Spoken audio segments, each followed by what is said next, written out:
I was a freshman in college when this happened, but the story really begins back in my senior year of high school. I was sitting in the library during study hall, working on computer science assignments. There were only 2 computers that had the required software installed. That's when he sat next to me. He was tall, unnaturally pale, with long black hair covering one of his eyes. He never spoke to anyone. The moment I sat down, he slowly turned and looked at me like I had done something terrible. I quickly looked away, pretending to search through my bag. Then I heard it, a quiet chuckle followed by a whisper. I froze. Trying to break the silence, I said, "She assigns too much homework. I can barely keep up." Without looking at me, he said, "You want the answers, don't you?" I forced a laugh and said no. He laughed again. This time it sounded wrong. It made my skin crawl. I closed my eyes for a second. When I opened them, he was gone. No sound, no footsteps. But his flash drive was still there. I waited, but he never came back. So I took it, planning to return it the next day. He never returned to school. Days passed, then weeks. Eventually I forgot about it, until I came home from college and found it again. I opened it. The first folder had answers to every assignment. The second had music, only 3 songs. The third folder was called Untitled. Inside was a document, 10 pages long. Every page filled with his name written over and over again. Then I found photos, random at first, classrooms, bathroom floors, notes. Then I found a photo of me, taken in a classroom he was never even in. My stomach dropped. There was one last file. Rest in peace, too. I opened it. It was empty. I still don't know why he disappeared or why he had that photo of me. I was 12 when this happened. My friend Allie and I were obsessed with ghosts. One night around midnight, we decided to do a ghost hunt in my house. My basement was old. There was a large room, a smaller laundry area, and a tiny cell-like room in the back that no one ever entered.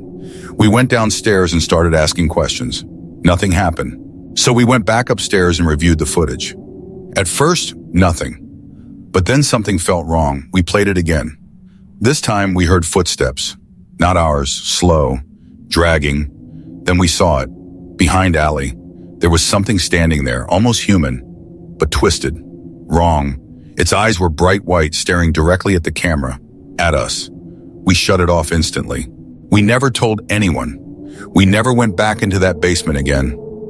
Even now, I still see it when I close my eyes. My name is Max, and this happened on Halloween. There's a state park near my town known for bad things. I was waiting for my friend Ian when I saw an old silver car. Inside was a bald man. He was staring at me without blinking. I nodded. He nodded back. But he didn't stop staring. I drove away.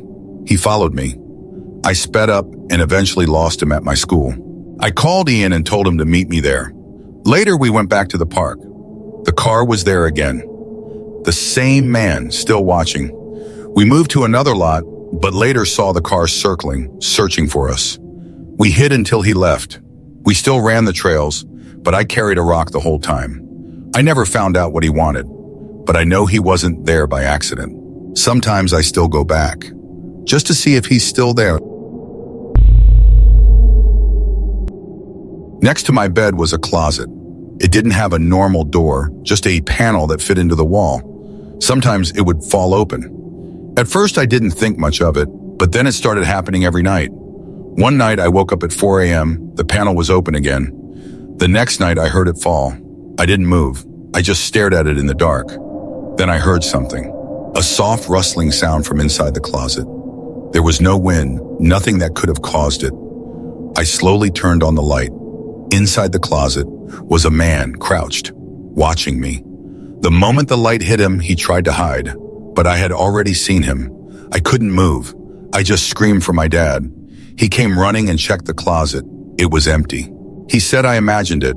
That night I slept in my parents' room.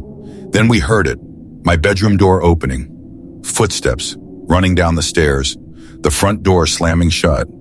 Someone had been inside the house, hiding in that closet.